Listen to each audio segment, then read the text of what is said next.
There was a musician who devoted his life to creating a new language, and this language was called Sol Sol. He wanted to create a language system so that anyone in the world could have a conversation as long as they knew do re mi fa sol la si do. But unfortunately, this language was not widely used because, obviously, it's difficult to express all the human thoughts with just 7 sounds.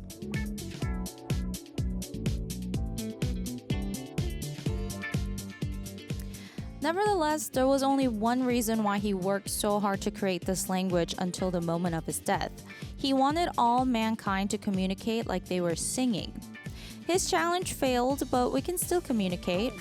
I mean, just because you pour out a lot of words and give detailed explanations, it cannot be said that you communicate well. Our feelings can be conveyed and communicated through a variety of methods, such as through eye contact and hand gestures, etc. So let's start Radio Clock, hoping to be able to freely communicate with you this week. We'll kick off today's hour on Radio Clock with Cho Won-sun's Do Re Mi Fa Sol La Si Do.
Come on in, besties.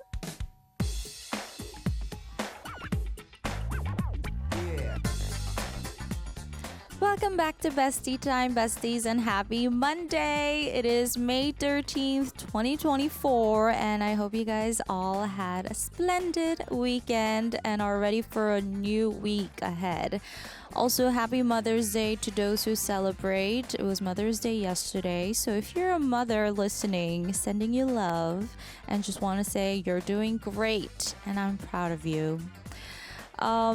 Going back to the opening, can you imagine if we were to all converse using only do, re, mi, fa, sol, la, ti, do? We'd be like, mi, do, re, mi, sol, fa, mi, re, and then we'd be like, si, si, do, mi, do, mi, re, fa, sol, la, la, si. No, I can't. I mean, nice try. It would be nice, but you'd also need to know how to sing and need to know the notes.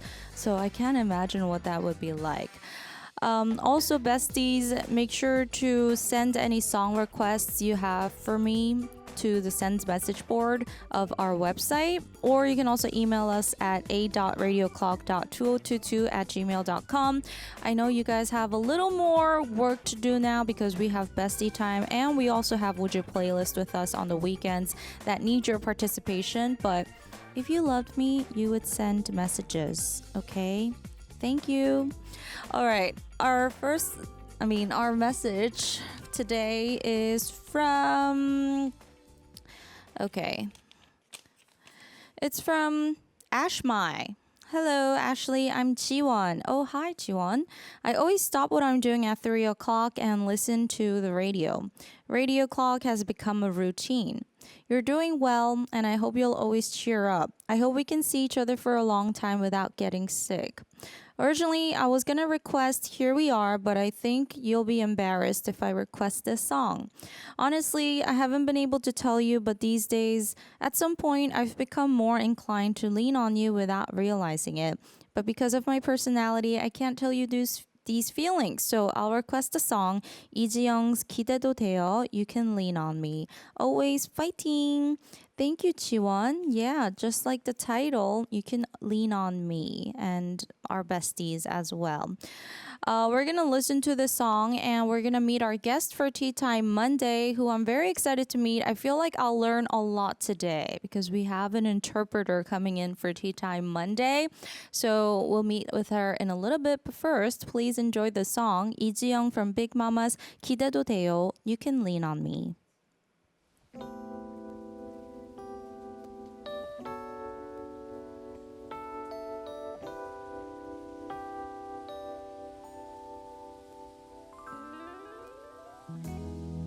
밤새 비가 지독히 내린다. 이 밤을 지운 채 빗속을 떠도는 누군가의 슬픔이 깊은지 깊은 밤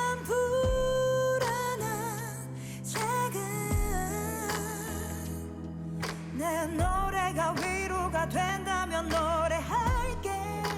이 밤이 다 지나도록 널 위해 내게 기대도 돼요. 작은 내 어깨 너의 둥지가 돼줄 테니 흠뻑 젖은 네 슬픔들 훑은 채로 그냥 편히 내게 기대요. 나나나나나 나나나나나 나나나나나 나나나나나 나나나나나 나나나나나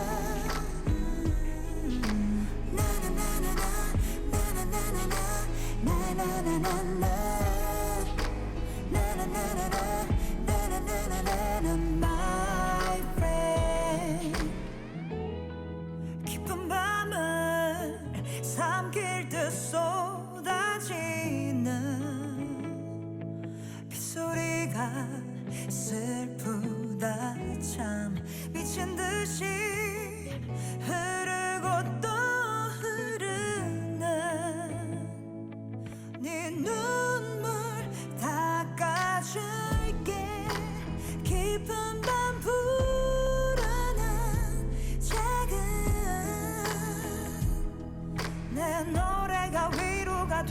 하며 노래할게 이 밤이 다 지나도록 널 위해 내게 기대도 돼요 작은 내 어깨 너의 둥지가 돼줄 테니 흠뻑 젖은 네 슬픔들 훑은 채로 그냥 편히 내게 기대요 나나나나나 나나나나나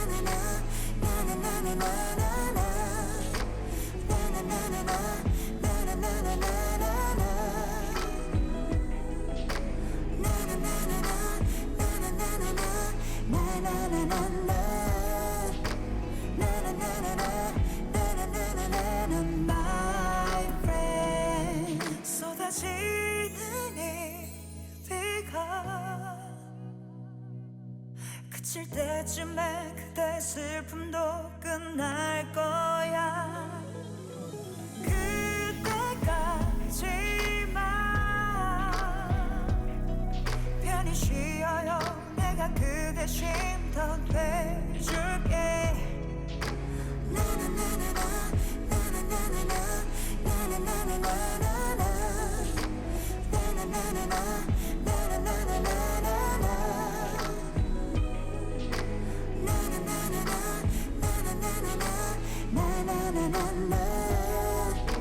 나나나나나나 나나나나나 나나나나나나 My friend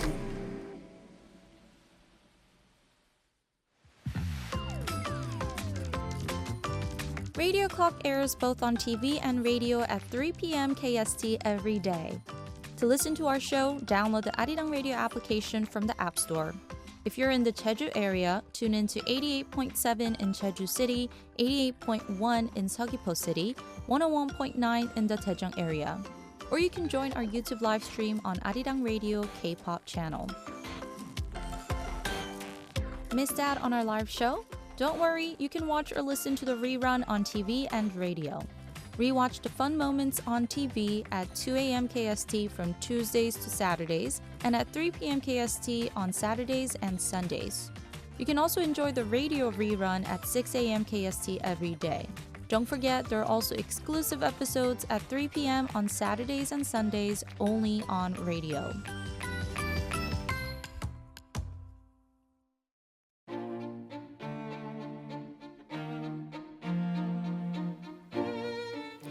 Would you like a cup of tea? This is Tea Time Monday.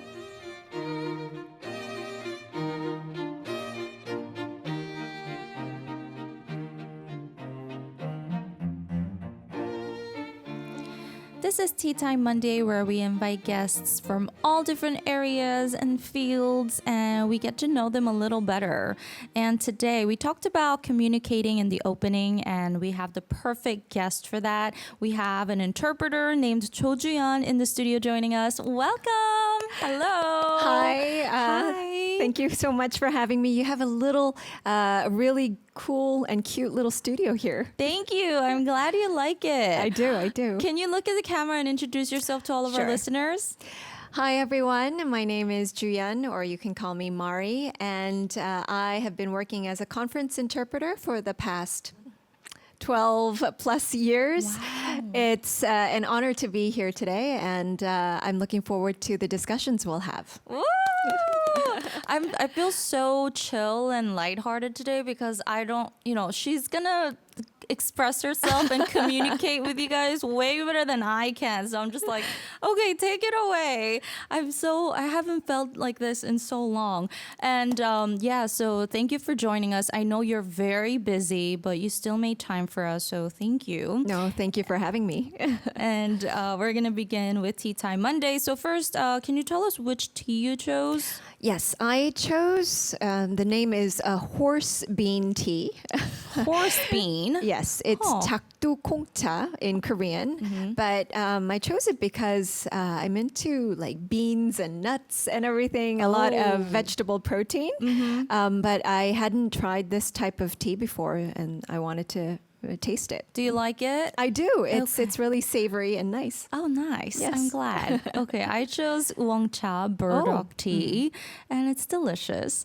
And you introduced yourself before as a conference interpreter. That's right. Well, can you tell us what the difference between just a regular interpreter and a conference interpreter is? So a conference interpreter is a specific term that you give to interpreters who have gone to graduate school for their training. And it's like in conferences, international conferences like the UN meetings, the UN General Assembly, or the Olympics, or like FIFA. You see interpreters in these small little booths doing either simultaneous interpretation or consecutive interpretation. So interpretation can come in multiple different forms. You know, like if you, like you, Ashley, too. I know that you interpret for your guests when they only speak in Korean, but you can call all of that interpretation. However, it's just a form of high level of interpretation that you can only achieve by getting the right credentials and the right certificates. Wow. Long story. Impressive. Wait, so what did you major in college and in graduate school? So in university, I was actually a business administration major, and I focused on marketing. And so after graduating university, I thought that I would be, an international marketer. So I actually worked for multiple different companies, and the longest company that I stayed with was called TBWA, which was an advertisement company. Oh. And they had like a lot of international clients because it's an international agency. And then afterwards, long story short, I thought that, why not learn about interpretation as a professional? So I went to graduate school. It's a 2-year graduate school program.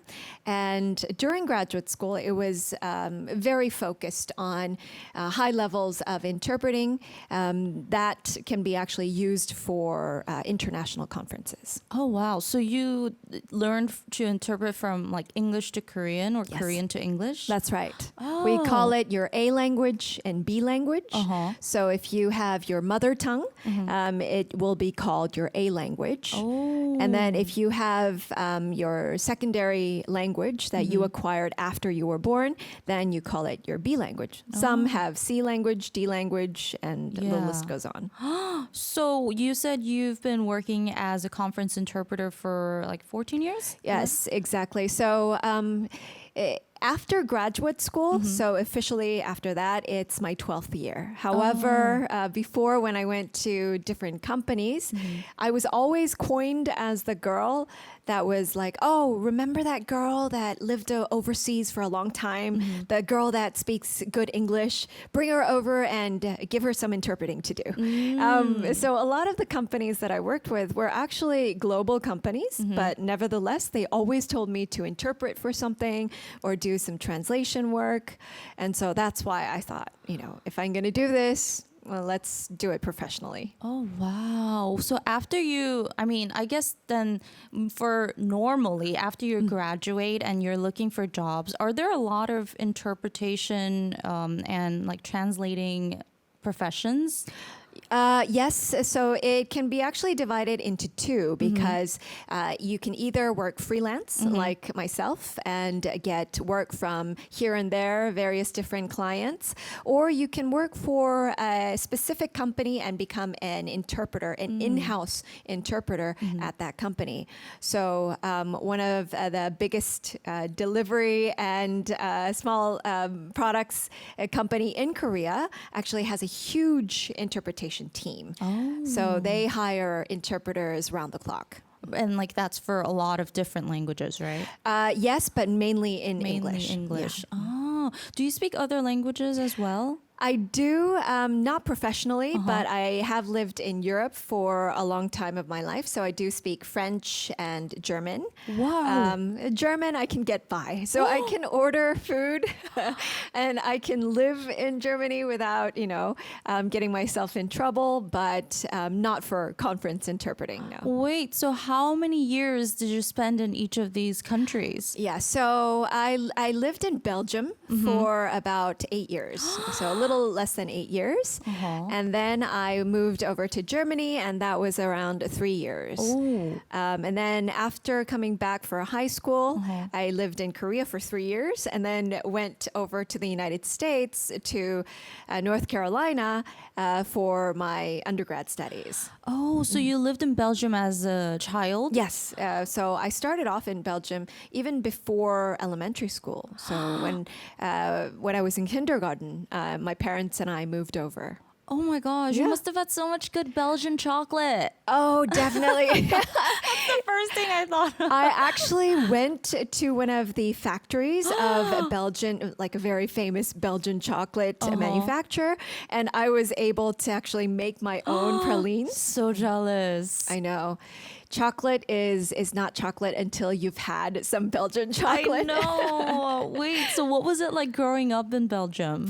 Well, growing up in Belgium and Germany, let's start off with Belgium because at the time I was the only Asian, like literally. Really? So the only other Asian that was in my school was from India. And India can't be really considered as like a Southeast Asian or East Asian. So I really had no one to really relate to. So I had like this huge identity crisis, but I thought that I was European, literally. It was just like, oh, why don't I look the same as all of my other friends? But my mentality and everything, my thoughts and everything was really European. And that's where I was really growing up. I went first to school there, although it was an international school. So after spending about 8 years there, I went over to Germany, which had a little bit more of like Japanese influence and a little bit of Koreans and Chinese as well. But still, it was mostly an international community, Right. and mainly either United States or Germans. So it was quite an experience, actually. Do you think those experiences helped you with your interpreting job? Yes, exactly, Yeah. definitely. Interpretation really requires a lot of understanding of the culture and reading between the lines. Right. And a lot of the clients that I have myself are global. So they're not just mainly from the United States. It's all over the place. So having that European background and understanding a little bit of where they're coming from and why they're saying those things really helps out a lot. Oh, wow. And I know you're not just an interpreter. You also are a freelance reporter for eBroadcast. That's right. Channel. No wonder you have such a good voice. Oh, thank Did you. you get training as well?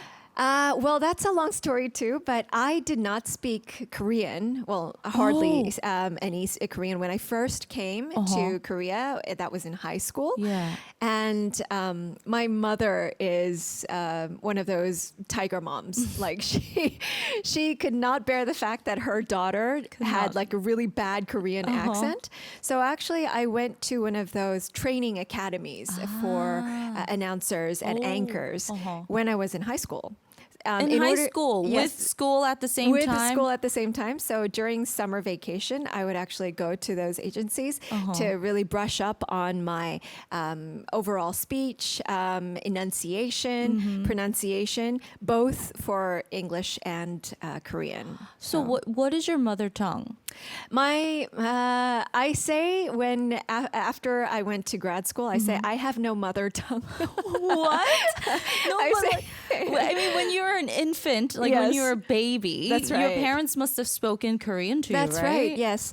And the principal at the school in Belgium, actually, she advised my parents to keep on speaking Korean when I was at home.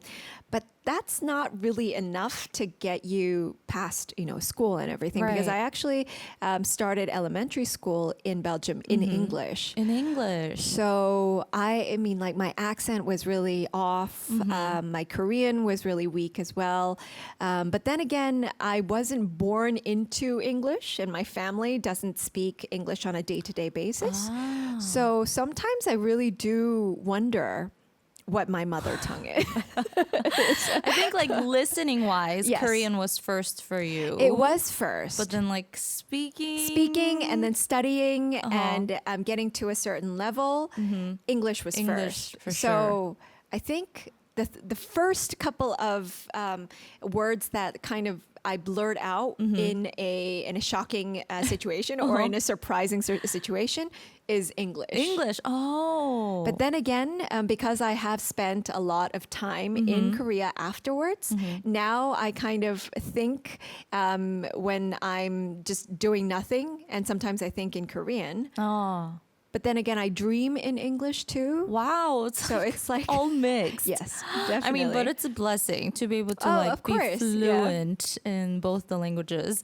And you, not only are you a freelance reporter, you also host a car review channel. That's right. Is that a YouTube? Yes. Oh, That's right. So it's not my channel per se because I work with a company that already has a Korean car review channel on YouTube, but they had a lot of like international audiences because you know how in Korea we do the first launches for Korean-made cars in Korea, but Korean-made cars are really exported a lot into other markets, and a lot of those audiences and car fanatics really want to get to know the first view of the car when it's first launched. So that's what I do for that channel. I actually review the entire car in English. Whoa. Because I love cars. You do. I do, yeah. And you know about cars. I do. And I wanted to become a professional racer at one point. Whoa, that's so cool. And, you know, I just love the sound of roaring engines and I really like the fast speed. Whoa. So that's why I know a little bit about the engine and the physics behind it. And I've seen a lot of different cars. So I can actually, I have a preference of what kind of car I like. That's why I think they hired me and took me on board. Whoa. Oh, how long have you been doing that for? Like, I think since 2018, if I'm correct. ooh. So yeah. That's a long time. So it's been a couple of years. Whoa. Benny says, whoa, that is amazing. Raquel says, that's awesome. Thank you Gig so Diggy much. says, what's the car review channel name? I'd like to check it out. I own Korean cars. Oh, you do? Wow, that's good then. We'll let you know the channel name after a song Yes. break, so stay tuned. This is Taeyeon on the track with Pretty Spark.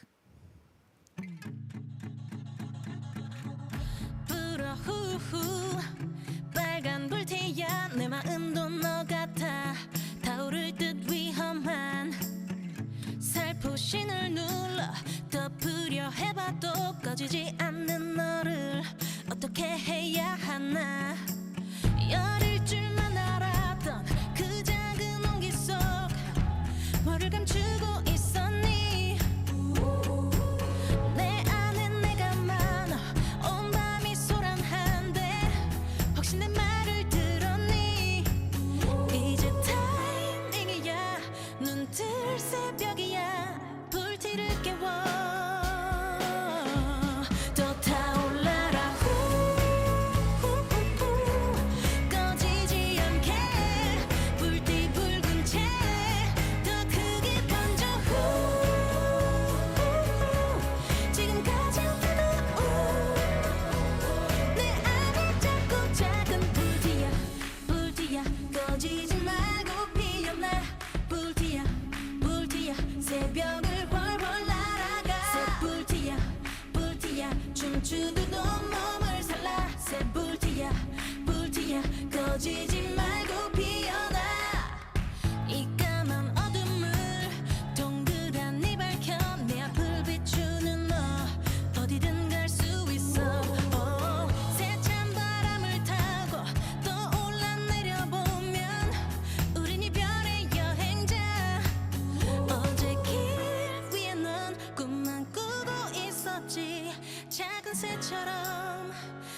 새처럼 이제 타이밍이야 너의 시간이야 숨을 불어넣어 불티를 깨워 타올라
There's a reason why we listen to Taeyeon's Pretty Spark, and it's because Joo-yeon has interpreted for Taeyeon's fan meeting. That's right. Right? When was this?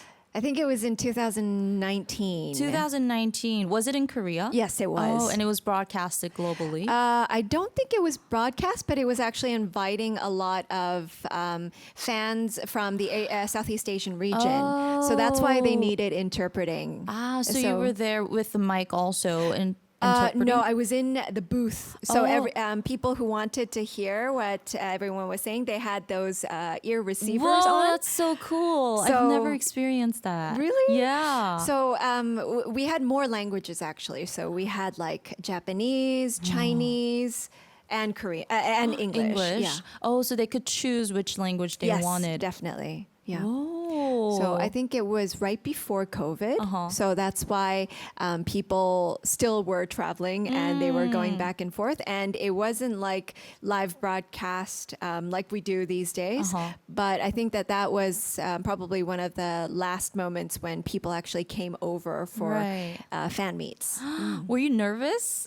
Well, not nervous. I'm not a person that actually gets really nervous. Really? So it wasn't really nerve-wracking, but however, I was kind of worried about the different terminologies that would Right. be going around because it's different from the international conference scene. Yeah. Right? So if she talks about her poodle or, if she has like abbreviations for certain words, then you would have to know and understand all of that. Yeah. So did you prepare in advance? I mean, how do you even prepare for that? Do you start yes, like, I looking started, into her? Exactly. Yes, I started by studying her and like going over her channels, her everyday language, what she does when she's just resting, and because there were a lot of questions that fans asked her.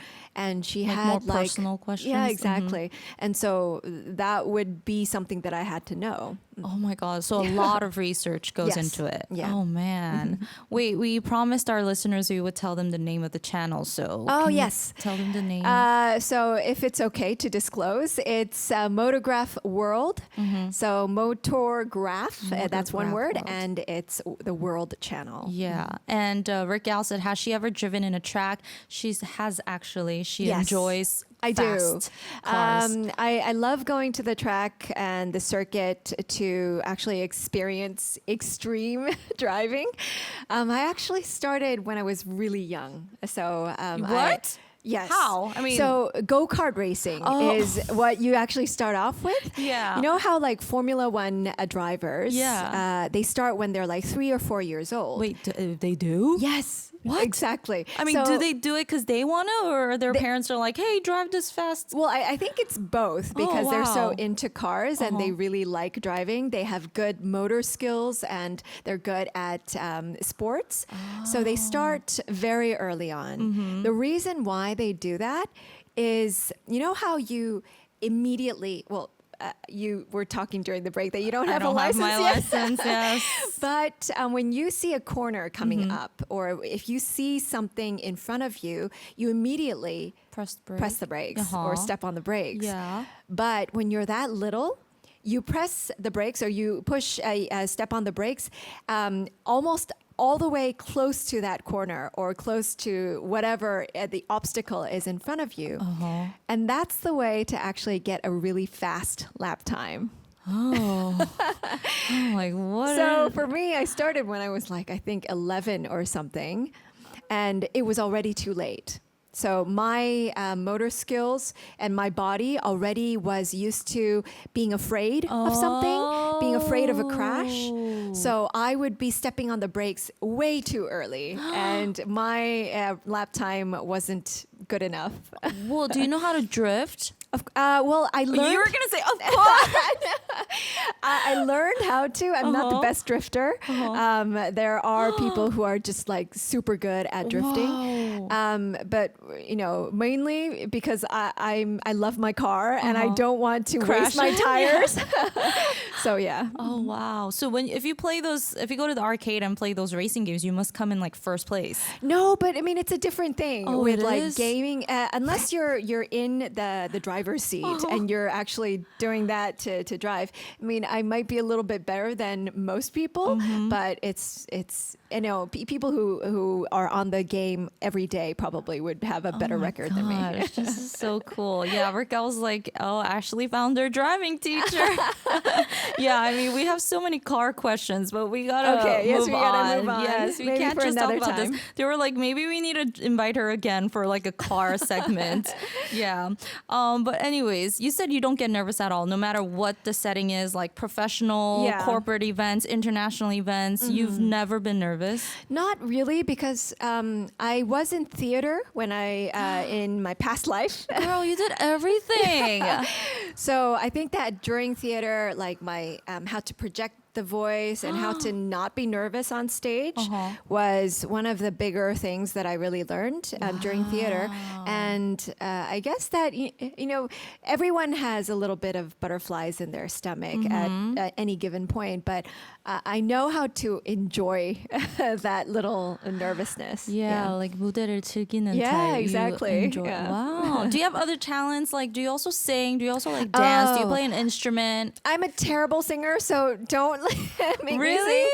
I mean, seriously, like have such a I good was not voice, though. given the talent of singing. I admire and I love people that can really sing, and I think that Koreans are one of I think it's the best nation with singers. Like I think that Koreans have the best singing voices. And Do you think it's all the Han? I mean, that's what the people say. Yeah, wait, but how would you translate Han? Like, 'cause it's a cultural thing. Exactly. And whenever someone mentions Han or Chong, I'm It's like, so difficult. how do I convert this into English to Yeah. make the listeners understand? Have you ever Exactly. had to translate something like Han or Chong? I have, and every time I would actually say Han or a deep felt sorrow inside oneself is a word that we use in Korea very often, and I would elaborate and explain a little bit more. Tong is the same thing. Tong is that deep connection between two people or more people that they have, and it's a kinship. And I would actually have to explain a little bit longer than just one word because we don't Right. have an equivalent. Yeah. There's one word in English that I always have to explain as well, Which one? and that's commitment. Commitment. Oh, in Korean. Into Korean, commitment or to commit to someone.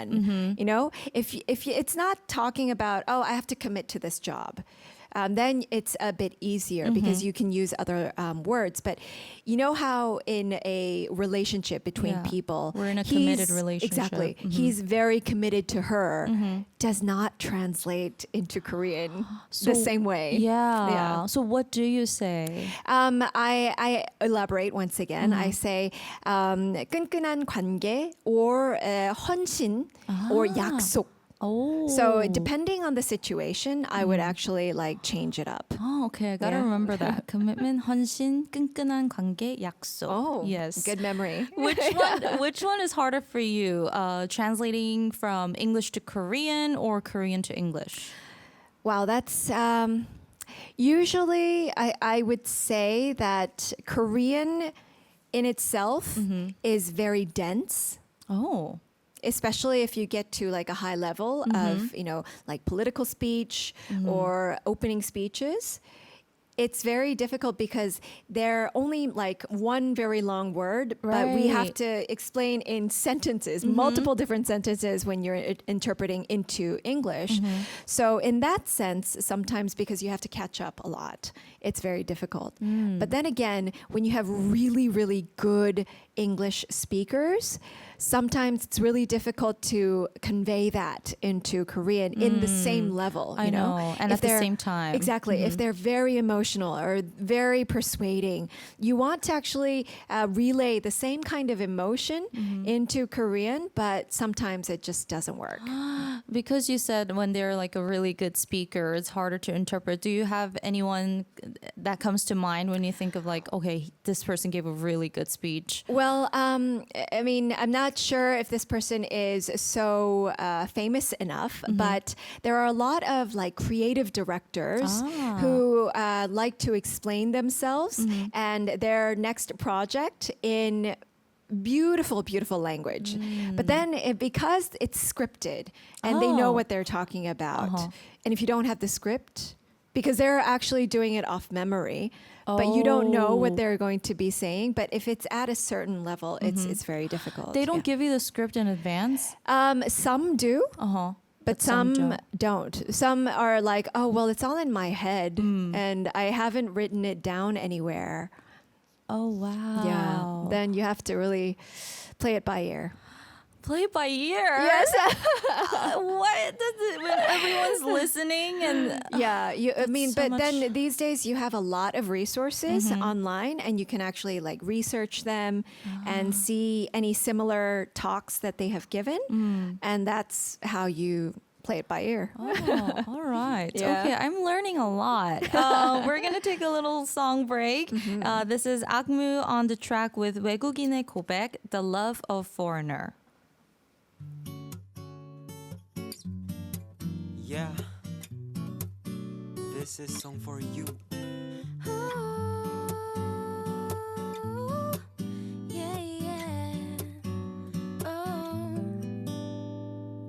당신은 굿이에요. 당신은 great해요. 당신은 amazing, marvelous, excellent, awesome. attractive한 그댈 보면 난 curious해. 당신 fantastic해요. 당신 elegant해요. 당신의 astonishing, gorgeous, fascinating love song. sensational한 그댈 보면 난 curious해. 너무 fancy한 그댈 보면 내 마음이 Peter Panning, Peter Panning. 네 얼굴만 보면 두 다리가 tremble, tremble, tremble. 하고 싶었던 말은 I love you. I love you. 다른 어려운 말보다도 더 내 맘인 말이에요. 말이 잘 안 나와요. 아니 말을 몰라요. 넘치는 사랑을 표현할 수가 없어요. 그래서 이렇게 나는 노래해요. 우와. 너무 fancy한 그댈 보면 내 마음이 Peter Panning, Peter Panning. 네 얼굴만 보면 두 다리가 tremble, tremble, tremble. 하고 싶었던 말은 I love you. I love you. 다른 어려운 말보다도 더 내 맘인 말이에요. 하고 싶었던 말은 I love you. I love you. 다른 어려운 말보다도 더 내 맘인 말이에요. 당신은 굿이에요. 당신은 great해요. 당신은 amazing, marvelous, excellent, awesome. attractive한 그댈 보면 난 curious해. 난 curious해. 우와. 난 curious해. You guys are listening to Radio Clock. We are in the studio with the interpreter, not just an interpreter. What was it called again? Conference Conference interpreter. interpreter. Okay, so we talked about, doing the translations, interpreting real time. Yes. But have you ever had a time when you just kind of blanked out when you were Yes. listening? That's And then right. it's now your turn to translate, but you Yeah. don't know what to say?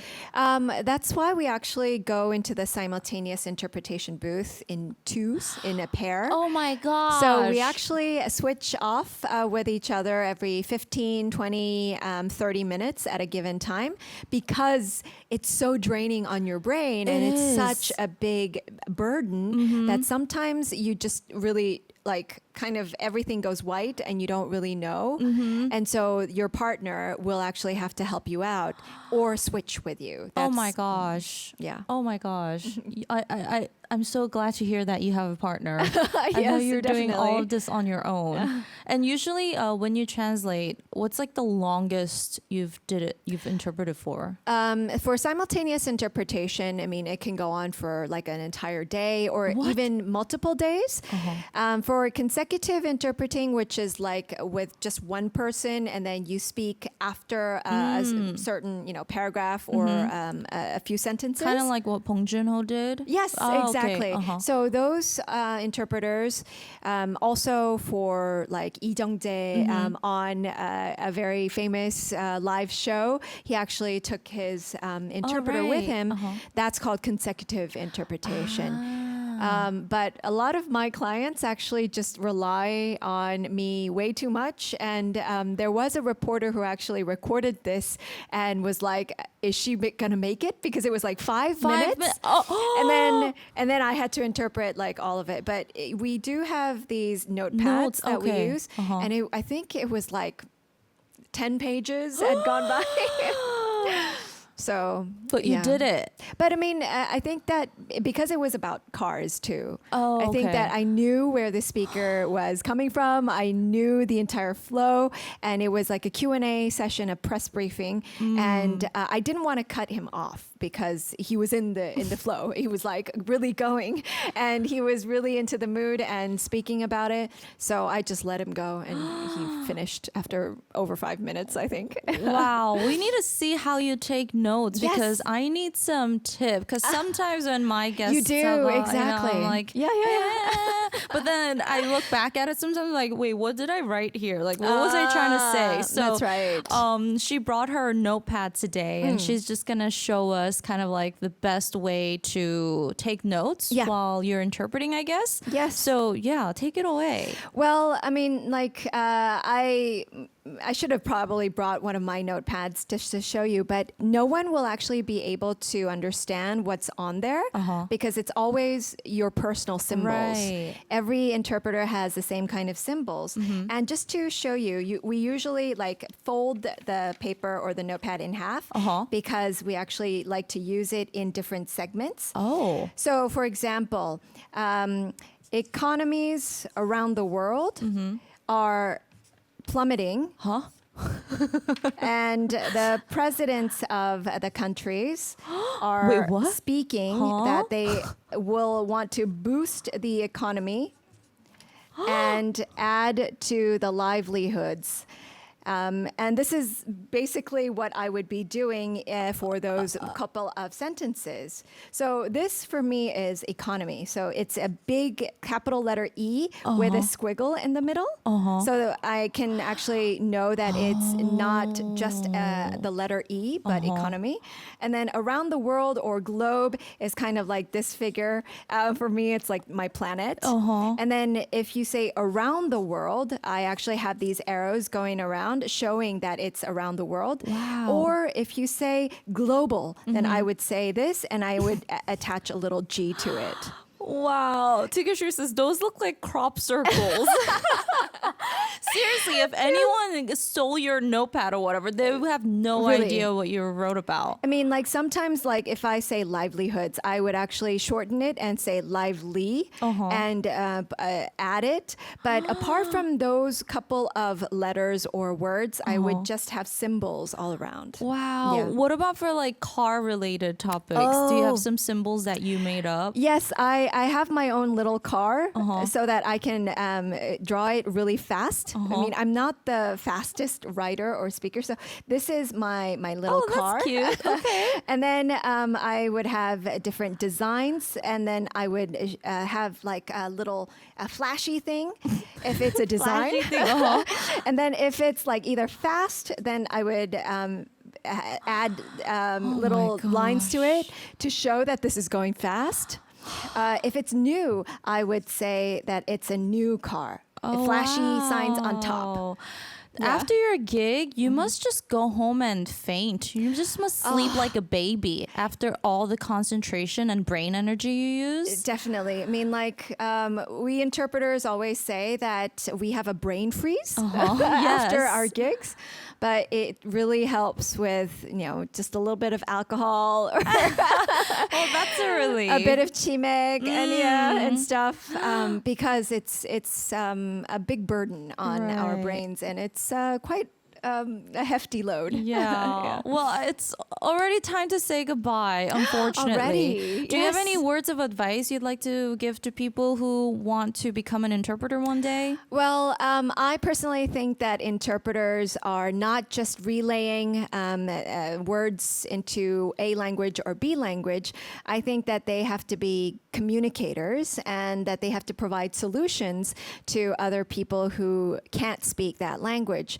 So if you do want to become an interpreter or a conference interpreter, try to put yourself in the other person's shoes and really try to understand what they're trying to get across. I think that makes a good interpreter. But other than that, thank you so much for having me, and it was a blast. I had the best 1 hour. Me too. Please come back. Oh, I next would love to. time. We're going to say goodbye with the last song, Kuwan-chan on the track with Pyoyeon Expression, and we'll see you next time. Thank Bye. you. Bye.